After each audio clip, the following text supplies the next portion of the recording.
नमस्कार, आप देख रहे हैं सी न्यूज भारत और मैं हूं आपके साथ प्रिया श्रीवास्तव। वक्त हो गया है यूपी बुलेटिन का। यूपी बुलेटिन में पहली खबर है एटा से, जहां जलेसर में अवैध रूप से पशुओं की कटान करने वाले मकान पर पुलिस ने चस्पा किए नोटिस। आगे बात होगी मथुरा की, जहां बाबा की तांत्रिक क्रिया से परेशान पीड़ित ने सीएम पोर्टल पर दर्ज कराई शिकायत। और अगली खबर है रायबरेली से, जहां एनएचआई द्वारा कराए जा रहे घटिया कार्यों की खुली पोल। ऐसी तमाम खबरों पर डालेंगे नजर इस न्यूज बुलेटिन में। जलेसर में अवैध रूप से पशुओं की कटान करने वाले मकानों पर पुलिस ने नोटिस चस्पा किए।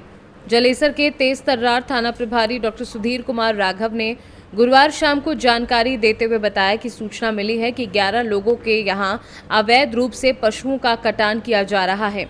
थाना प्रभारी सुधीर कुमार राघव ने बताया कि ये लोग हैं जिनको चेतावनी नोटिस चस्पा किए हैं। इनके यहाँ पशुओं के कटान की सूचना मिली है।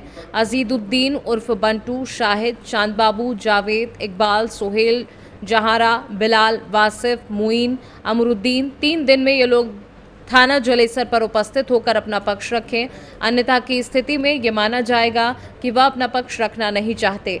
वहीं तेज तर्रार थाना प्रभारी सुधीर कुमार राघव ने बताया, ऐसे लोगों पर गैंगस्टर एक्ट की कार्यवाही हो सकती है और उनकी संपत्ति भी सीज की जाएगी। एटा से सी न्यूज संवाददाता लखन यादव की रिपोर्ट। ब्रज में साधु वेशधारी लोगों को धर्म और आस्था के नाम पर लूट रहे हैं। कोई अतिक्रमण कर रहा है तो कोई बगीची को दाबने की कोशिश कर रहा है। नशेबाजों का अड्डा बने हुए हैं। भंडारा के नाम पर लूट मचा रखी है। यहाँ आकर अपराधी भी छिपते हैं। पाखंडी बाबाओं से ब्रज की छवि धूमिल हो रही है। राधाकुंड निवासी अनिल कुमार कौशिक पुत्र कृष्ण गोपाल कौशिक ने मुख्यमंत्री पोर्टल पर की शिकायत में आरोप लगाया है कि उसकी मुलाकात राधाकुंड परिक्रमा मार्ग त्यागी आश्रम के समीप रहने वाले बाबा गोपाल दास शिष्य मालूम से हुई। बाबा गोपाल दास ने अनिल के ऊपर तांत्रिक विद्या करके अर्धविक्षिप्त कर दिया, जिससे वह काफी परेशान है। घर का कोई काम नहीं कर पाता, बीमार रहता है, परिवार टूटने के कगार पर है। अनिल ने बाबा से ठीक करने के लिए कहा तो बाबा ने 50,000 मांगे। देने में असमर्थता जाहिर की तो बाबा ने गालियां व जान से मारने की धमकी दी है। अनिल ने बाबा के पास जाना बंद कर दिया। अनेक कष्ट शक्ति के माध्यम से दिए जा रहे हैं। बाबा के लोग अनिल के पास आकर बाबा के पास ले जाने के लिए दबाव बनाते हैं। वैधानिक कार्यवाही करते हुए बाबा को गिरफ्तार कर जेल भेज दिया जाए। क्या नाम है भैया? मेरा नाम अनिल कुमार कौशिक, ग्राम राधाकुंड, थाना गोवर्धन, जिला मथुरा का निवासी हूँ। क्या समस्या है? मेरी समस्या ये है कि मैं गिरिराज की परिक्रमा करने जाता था। कहीं राधाकुंड कच्ची परिक्रमा मार्ग त्यागी आश्रम के पास मेरी मुलाकात बाबा गोपाल दास की हुई और धार्मिक बाबाओं के संपर्क में आकर मैं उनके संपर्क में आया और वो बाबा जो है दिव्य और तांत्रिक शक्ति को मुझ पर प्रयोग करते हैं और भूत भविष्य वर्तमान देखकर दूर की आवाज़ें सुनकर मुझ पर शक्ति का प्रयोग करते हैं और अनेक प्रकार के कष्ट और रोग देते हैं, जिससे मेरा पार्वती जीवन कष्ट में हो गया है और मैं जीवन नहीं जी पा रहा हूँ। मैंने बाबा गोपाल दास से कहा कि आप मुझे ठीक कर दो, तो बाबा गोपाल दास ने मुझसे उल्टी सीधी गालियाँ दी, जान से मारने की धमकी दी और 50,000 रुपये मांगे।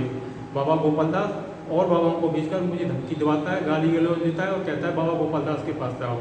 तो मेरा सरकार से यही निवेदन है कि ऐसे बाबाओं के खिलाफ वो बाबा गोपाल दास के खिलाफ कठोर से कठोर कार्रवाई की जाए, जिससे कि मैं अपना जीवन यापन कर सकूं और इस तरह की घटना और किसी व्यक्ति के साथ ना हो। मैं सरकार से यही चाहता हूँ। आए थे तो हम हवा को दिखाने आए थे, तो फिर उन्होंने बोला कि पहले आप आ जाओ। फिर उन्होंने उतारा किया पहले, फिर हमको भेज दिया उन्होंने। फिर दोबारा उन्होंने बुलाया हमको। फिर ना धीरे धीरे उन्होंने टच किया हमारे शरीर में, धीरे धीरे करते रहे। फिर ना हमको उन्होंने ऐसा कुछ कर दिया कि ना हम उनको बोल ही नहीं पा रहे थे। तो पता नहीं हवा का चक्कर करा उन्होंने, पता नहीं कैसे करा कि हम बोल ही नहीं पा रहे थे बिल्कुल भी। मम्मी को भी नहीं बोला हमने आके कि मम्मी हमारे साथ ऐसे से हुआ है। फिर हम बाहर आए तो फिर उसने दोबारा बुलाया हमको। दोबारा बुला के फिर उसने हमारे साथ फिजिकल किया। फिर ये नहीं पता था कि ना हमारे साथ क्या हो रहा है क्या नहीं हो रहा। फिर उसने जैसे जैसे बोला हमने वैसी करते गए उसके साथ। और फिर हमने घर आके भी नहीं बताया। हम लोग इतना डर चुके थे। उन्होंने ये बोला कि ना भाई मैं तुम्हारे पापा को मार दूंगा, तुम्हारे भाई को मार दूंगा, तुम्हारे पापा ड्राइवर चलाते हैं, एक्सीडेंट हो जाएगा, वो हो जाएगा। बहुत ज़्यादा डरा रखा था उन्होंने हमें। तो ना इस वजह से हम लोग कुछ नहीं बोल पा रहे थे। मथुरा से सी न्यूज संवाददाता वेद प्रकाश सारस्वत की रिपोर्ट। रायपुर रोड स्थित विवाह मंडप पर गुरुवार को 7 दिवसीय श्री शिव महापुराण कथा का शुभारंभ हुआ। अयोध्या से आए जगत गुरु रामानुजाचार्य स्वामी ओम प्रपन्नाचार्य ने कहा कि शिव महापुराण की कथा मोक्षदायिनी है। कथा को श्रवण करने मात्र से प्राणी पाप बंधन से मुक्त होकर मोक्ष को प्राप्त कर लेता है। उन्होंने कहा कि धार्मिक आयोजन में पहुंचकर कथा श्रवण करना ये पूरे कर्मों से ही प्राप्त होता है। कथा में वही लोग पहुंच पाते हैं जिन पर भगवान की कृपा होती है।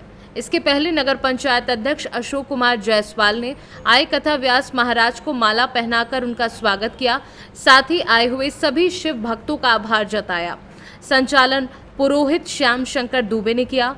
पूर्व प्रवक्ता राजेश्वरी प्रसाद खरे, रामचरित वर्मा, पूर्व सभासद प्रमोद जायसवाल, रमाशंकर जायसवाल, राजीव सिंह, आलोक सोनी, प्रिंस बरनवाल आदि नगर के लोग मौजूद रहे। प्रतापगढ़ से सी न्यूज संवाददाता रोहित जायसवाल की रिपोर्ट। लखनऊ प्रयागराज मार्ग पर चल रहे चौड़ीकरण के कार्य में किस प्रकार से धांधली की जा रही है, आज हम आपको बताएंगे और दिखाएंगे भी। ज्ञात हो कि रायबरेली जिले में NHI द्वारा रोड चौड़ीकरण बाईपास का कार्य कराया जा रहा है, जिसमें लखनऊ प्रयागराज राजमार्ग पर NHI ने कालूवाला कंस्ट्रक्शन कंपनी को रोड चौड़ीकरण का ठेका दे रखा है, जिसकी भ्रष्टाचार की पोल गाड़ियों ने खोल दी। आपको बता दें कि बीती रात एक कैप्सूल डंपर और ट्रक नवनिर्माण रोड से जा रहे थे कि लखनऊ प्रयागराज राजमार्ग पर स्थित ऊंचाहार के पूरे चीटू सिंह गांव के निकट पहुंचते ही गाड़ियां रोड पर धंस गईं, जिसकी वजह से आवागमन प्रभावित हो गया है। क्या नाम है भैया आपका? हमारा मूलचंद गुप्ता, कहाँ के रहने वाले हैं? ऊंचा हार के।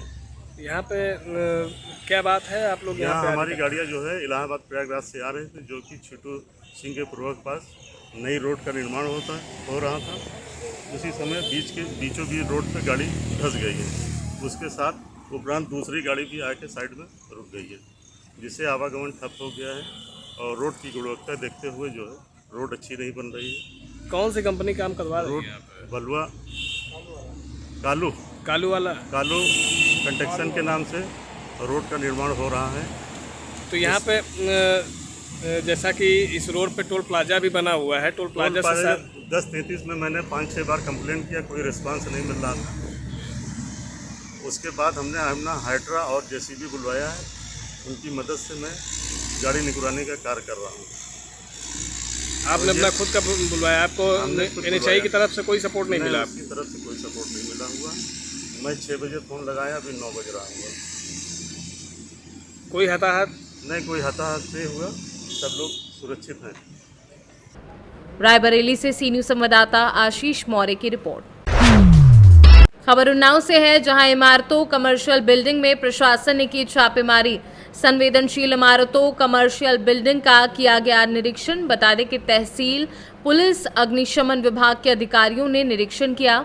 उन्नाव शहर स्थित शिवाय हॉस्पिटल, शेखपुर नहर स्थित शुभी हॉस्पिटल पहुंची टीम। ट्रेंड्स कोचिंग बैंक का भी अधिकारियों ने निरीक्षण किया। वहीं इमारतों कमर्शियल बिल्डिंग में नहीं पूरी मिली अग्निशमन व्यवस्था। सभी संस्थानों को नोटिस भेज दिया गया है। कई जगह मिली खामियां दुरुस्त करने के निर्देश भी दिए हैं।